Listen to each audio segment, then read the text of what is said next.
She said, "Why are you so quiet?" I said, "Because I already decided." The air didn't move after that. Like the room itself froze in place. Her fingers paused mid-type on her phone screen, and for the first time in months, she really looked at me. Not past me, not through me. At me. The weight behind my voice must have finally pierced whatever fantasy land she'd been living in. Or maybe she just realized the little play was over. I had dinner on the table. Pasta, garlic bread, and that overpriced red she pretended to like because a guy in Napa told her it was oaky and dry. I'd done the candles, too, hell, even used the cloth napkins we got from her cousin's wedding registry. All this wasn't some Hail Mary to save us. It was a ritual, a goodbye dressed like a celebration. 3 hours earlier, I was in my car with the engine running, parked behind her gym. Not because I was stalking, because I knew. I'd known. And I needed to see it, final confirmation. Her classes always ended at 6:30. I'd gotten there at 6:05. I sat with my fingers clenched around the steering wheel, watching the exit like a dog watching the door. She didn't come out until 7:15. Hair down, makeup refreshed, new shirt, no gym bag, and right behind her, Tyler. Yeah, I knew his name. I knew the way he walked, too, like he owned every square inch of the sidewalk.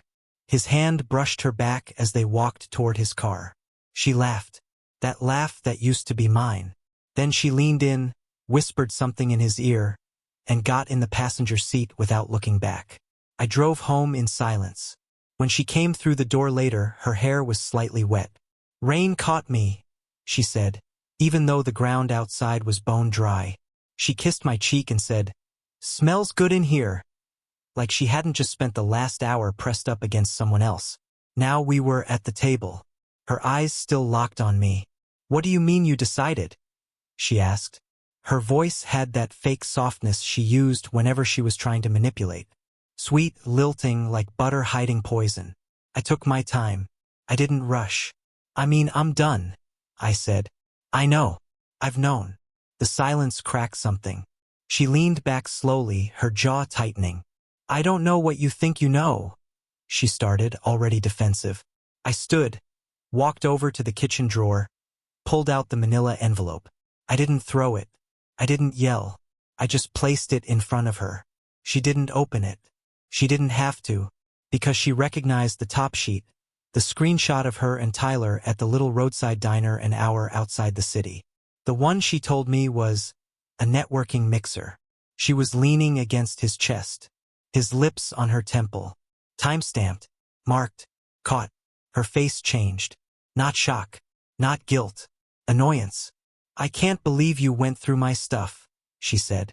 That was the moment right there. That was when I felt it, not heartbreak, not rage, just clarity. Cold, clean, surgical clarity. She wasn't sorry, not even close. She didn't flinch. She crossed her arms, leaned back in her chair like this was just a mild inconvenience, like I just accused her of forgetting to take out the trash instead of laying bare 6 months of betrayal. "Wow," she said, letting the word roll out slow, like she was warming up for a performance. "So this is what we're doing now? Snooping through my private stuff? That's who you are now." I blinked, not because I was confused, but because I genuinely didn't know how someone could be so audacious. I watched her lift the envelope, thumb lazily through the pages like she was skimming a takeout menu. Not a single sign of remorse, not even an attempt to fake it. "You went through my iPad?" she asked. "No," I said calmly. "You left it open." "So what, you were spying?" "No, Amanda. You left it open, right next to the recipe book you told me to use to make your mom's birthday cake. You gave me the lock code. This wasn't espionage. This was sloppiness." She stood up abruptly, pushing her chair back with a loud scrape across the hardwood floor. "You don't get to ambush me like this," she snapped. Ambush. That word did something to me, something primal. I stood up too, slower than her, controlled. My voice didn't raise an inch. "I didn't ambush you," I said. "You detonated this entire marriage, and I just swept the debris into a pile." That cracked her veneer a little. Just a flicker. But it was gone just as fast. She scoffed, tossing the papers back on the table like they disgusted her. You don't understand what it's been like, she said. You've been so boring lately, distant, predictable. Everything's just been routine with you. You act like a roommate who brings groceries. I felt that, deep. It wasn't even what she said. It was how she said it. Like I was a discarded coat she no longer wanted hanging by the door. So your solution was to find excitement in some guy who calls himself T-Dog and uses gym selfies as foreplay? She didn't laugh, but I saw her lips twitch, like she wanted to. He makes me feel alive, she said, and I swear something inside me, whatever part that still hoped, just shut off. I didn't yell. I didn't ask her to stay or go or explain. I just picked up the envelope, walked it over to the trash can, and dropped it in. I didn't need the evidence anymore. She was standing across from me now, arms still folded, watching me like I was the irrational one. What now? She asked. You want me to leave? Is that it? I looked at her, and I knew this woman, the one standing in front of me right now, wasn't someone I could recognize anymore. No, I said. You don't need to leave. I already did. She blinked. What? I left this marriage weeks ago. Tonight was just the burial. She followed me down the hallway like a shadow that refused to disappear. What does that even mean, you left? You've been right here, playing house, making dinner like nothing's wrong. Now you want to act like you're the victim. I didn't respond right away. I walked into the bedroom, opened the closet, and pulled down the black duffel bag from the top shelf. I'd packed it 2 days ago. Just the essentials. A few changes of clothes, a hard drive with old photos, my documents, car keys. I'd left it there like a quiet bet against hope. Her voice sharpened when she saw the bag. Wait, you were planning this? You were seriously going to just walk out without even giving me a chance to explain? That word again. Explain. Like some glossy spin would undo everything. I sat on the edge of the bed, zipped up the bag slowly. Explain what? I asked without looking at her. Why you told Tyler you wished I worked nights so you could spend mornings in his bed instead of mine. Why you laughed about faking headaches to avoid touching me. Her mouth opened but nothing came out. Oh yeah, I continued, finally looking her in the eye. You said that, Amanda. You typed it. You sent it. With laughing emojis. The silence that followed was so thick it pressed against the walls. Then she said it. I didn't mean it like that. I almost laughed. Not because it was funny, but because it was absurd. She didn't mean it like that. Like betrayal came with a disclaimer. Like there was a polite way to tell your husband you found him dull enough to cheat on in broad daylight. Don't reduce 6 years to one mistake, she added, voice soft again. One mistake. I shot back, standing now, the duffel swinging slightly in my grip. This wasn't one mistake. This was a pattern. This was scheduled, regular, and coordinated. You made time for it. You covered it up. You gave it names. You had the audacity to bring it into our life and expect me not to notice. You didn't notice, she snapped. Until you snooped. Wrong move. I noticed, I said. I just didn't want to believe it. There's a difference. She crossed her arms again, her go-to pose when cornered. That fake confidence posture. So where are you going? She asked, like it mattered. Out. Away. Anywhere but here. She smirked. Actually smirked. You think you're gonna be some sad hero in this? Walk out with your bag and your righteous speech? Grow up, Chris. You were never exciting. That's why this happened. I stared at her. And in that moment I felt nothing. Not hate. Not love. Just relief. Because now I knew the truth. She wasn't broken, or lost, or confused. She was just cruel. And I'd been too blind to see it. I walked past her, bag slung over my shoulder, phone in my pocket buzzing from messages I hadn't checked all day. None of them mattered anymore. My hand brushed the frame by the door, our wedding photo. I stopped. She was smiling in that photo, hair curled perfectly, eyes looking at me like I was the only man in the world. I used to believe that smile. That look? I used to study it on bad days, convince myself it still meant something. Now it looked like a souvenir from a lie. She saw me hesitate and walked up behind me. So that's it? You're just gonna leave, and what happens to this house, to our life? What am I supposed to tell people? I turned around slowly. Tell them whatever story you want, I said. You're good at fiction. That one hit. Her face twitched, just barely, but enough for me to catch it. She stepped forward, lowered her voice. You're not innocent, you know, she said. You stopped making an effort. You don't touch me like you used to. You don't see me anymore. You come home, eat, watch TV, go to bed. That's it. I let that sit for a second. Then nodded. You're right, I said. I stopped chasing you. Because I thought I had you. Because I believed in us enough to get comfortable. I didn't realize you needed to be constantly entertained like a cat with a laser pointer. She rolled her eyes. So now I'm a cat? Real mature. You're whatever metaphor fits the moment, I said, opening the door. The night air hit me like clarity, cool, sharp, unfiltered by walls and lies. You're walking away from everything, she said behind me. No, I said without turning around. I'm walking away from nothing. Because whatever this was stopped being something the second you let someone else in. I stepped out. The door clicked shut behind me. I didn't look back. I didn't need to. The night felt heavier than usual. It wasn't even that cold, but the weight of everything pressing on my chest made it hard to breathe. I stood by my car for a few seconds, just gripping the door handle, staring at the sky like it had something to say. Nothing did. Not the wind, not the stars, not the phone buzzing in my pocket again. I got in and drove. No music. No destination. Just roads I half remembered from better days. It wasn't until I hit the old overlook on Ridgeview that I finally pulled over. I used to take Amanda here when we were dating. We'd park, talk about dreams, make out like teenagers. She once told me she felt safe here, like the world slowed down for us. I should have known back then that nothing slows down. It just spins until you fall off. I sat on the hood of the car and read the last text she ever sent me. Amanda. If you leave, don't come back. You don't get to quit when it gets hard. I didn't respond. What was there to say? That it got hard because she made it impossible? That I stayed through months of emotional vacancy, trying to find pieces of the woman I married?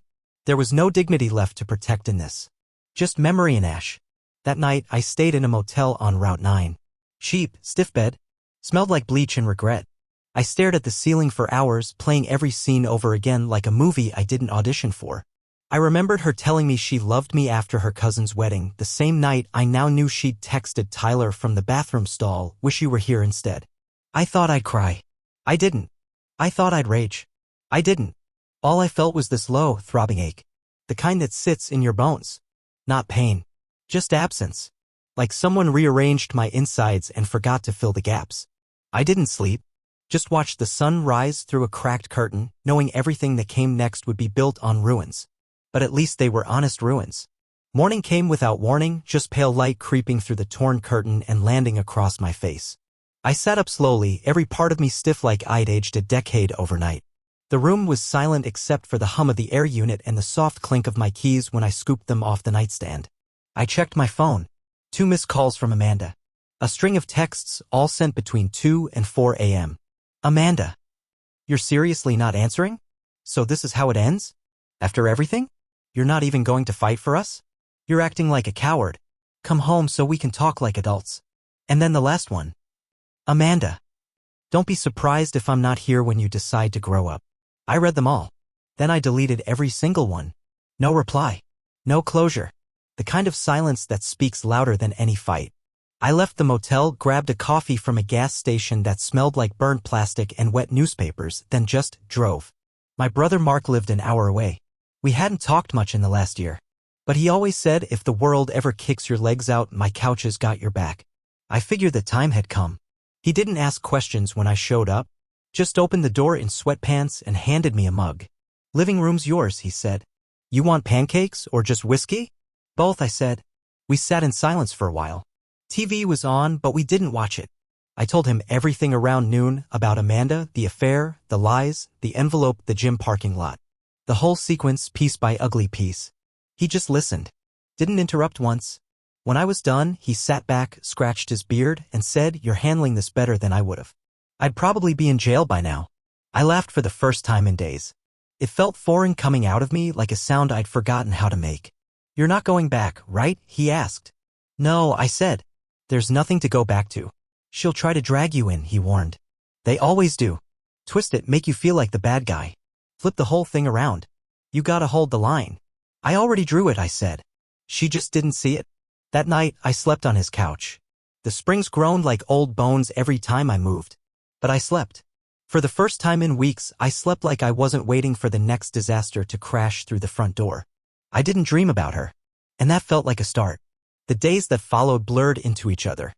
I moved like a ghost through routines I hadn't yet rebuilt, waking up without the sound of her toothbrush tapping against the sink, drinking coffee without her voice filling the room, scrolling through news on a phone that used to buzz with her morning texts. It was strange how quickly life could go from we to I. From our house to her place. Mark gave me space, didn't hover. I'd crash on his couch at night, help him with chores during the day. In a weird way, the mundane stuff saved me, replacing a light fixture, fixing his leaky faucet, hauling boxes to storage. It gave my hands something to do while my mind unraveled the knot Amanda had left behind. Then came the email. 3 days after I left. Subject line: "Let's talk like adults." I opened it on impulse even though my gut told me not to. The message was as smug as I'd expected. "Chris, I don't think it's fair that you're painting me as the villain here. Relationships are complicated. People make mistakes. You shutting me out completely is childish and doesn't help either of us move forward. I'd like to meet and have a calm, respectful conversation about what happened. No drama, no accusations. Just two grown-ups talking. Let me know when works for you. Amanda." I sat staring at it for a solid 5 minutes. No part of it acknowledged the depth of what she did. No apology. No remorse. Just her usual control, trying to guide the narrative, steer the blame, reframe betrayal as a misstep. I didn't respond. But the next morning she called. I let it ring. Then she texted. "Please just meet me. 1 hour. That's all I'm asking." Mark saw me reading it. "You're not thinking about going, are you?" "I don't know," I said. "She's not sorry, man. That's not an olive branch. That's bait." I rubbed my temples. "I need to hear it. Or hear something. Then let her talk to your voicemail. You don't need to sit through another round of her gaslighting you into thinking this was a team effort." But I went. I shouldn't have. I know that now. We met at a neutral place, a quiet little cafe near downtown where people whispered instead of talked. She chose the table, of course. That corner, like we were negotiating arms instead of memories. Amanda looked polished. Hair done, makeup perfect, that carefully chosen, soft look she wore when she wanted to appear harmless. She smiled when I walked in. Like nothing had happened. Like we were just two exes catching up over coffee instead of husband and wife dismantled by betrayal. I didn't sit right away. I stood there for a second, just taking her in. It struck me then, I didn't know this woman. I'd memorized her face for years, but something was missing behind her eyes now. Or maybe it had always been missing and I just never saw it. She motioned to the chair. "Please." I sat. Neither of us spoke for a moment. She started. "I'm glad you came," she said, wrapping both hands around her coffee like she needed warmth for what came next. "I wasn't sure if you would. You said you wanted to talk like adults," I said. "So talk." She took a breath. "I know I hurt you. I know what I did wasn't okay. But I felt like I was drowning. And Tyler, he was a distraction. He wasn't supposed to be anything. I never meant for it to go that far." I stared at her. Not angrily. Just blankly. "You saw the messages," I said. "That wasn't a distraction. That was devotion. You gave him pieces of you I didn't even know existed." Her eyes dropped to her cup. "I was lonely. So was I said. But I didn't burn the house down over it." She looked up. Her lip quivered, but I saw no tears. Just the performance of pain. "Do you want a divorce?" she asked, like it was a business question. I hesitated. Not because I didn't know the answer, but because saying it out loud would make it real. "Yes." Silence again. She nodded slowly. "Okay," she said. "If that's what you need." That's what I needed. Like she was doing me a favor.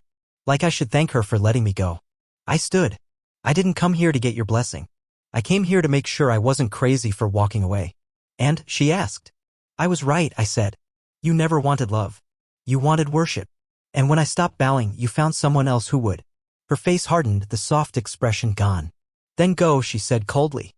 "Run back to your brother's couch and pretend you're the victim." I nodded. "I'm not pretending. I'm healing." I left without finishing my drink. And this time I didn't look back. The day I filed the divorce papers, it rained.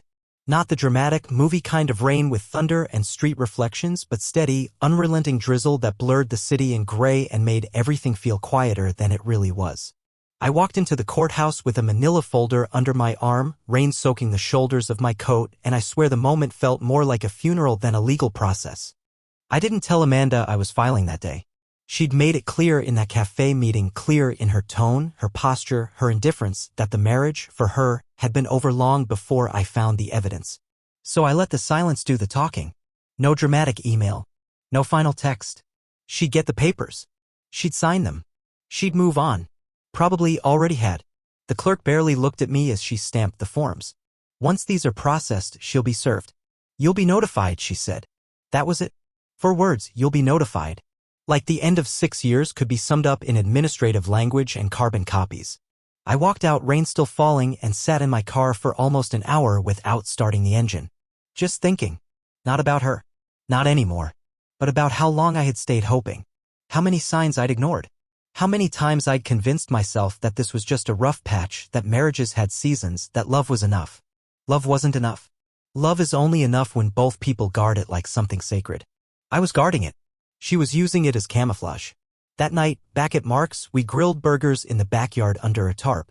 His wife, Jules, joined us. She'd been distant at first, unsure how to step into my pain without stepping on it. But tonight, she poured me a drink and just sat beside me in silence. At one point she said, "You didn't deserve that." And I believed her. It was strange how powerful those words were when spoken without pity. I still had nightmares. Still woke up thinking I heard Amanda in the kitchen. Still half expected to find her perfume clinging to my coat or a stray hair on my pillow. But slowly, the absence started to feel like peace. Not emptiness. Peace. And that, I realized, was the first sign I was healing. The final papers came on a Tuesday afternoon. A thick white envelope with my name printed neatly on the front and the sharp, clean edge of finality folded inside. I didn't open it right away. I set it on the counter, made coffee, folded laundry, answered a few emails. But it was there the whole time, like a weight in the room. A reminder. An ending waiting for acknowledgement. When I finally did open it, I didn't feel what I thought I would. No collapse. No surge of anger. No cinematic silence where the world stopped spinning. Just breath. Long, full breath. The divorce was official. And for the first time in a long time, so was freedom. That night I went for a walk alone, no destination, no distractions. Just me moving forward. The world looked different. Not brighter, not better. Just honest. Raw. But real.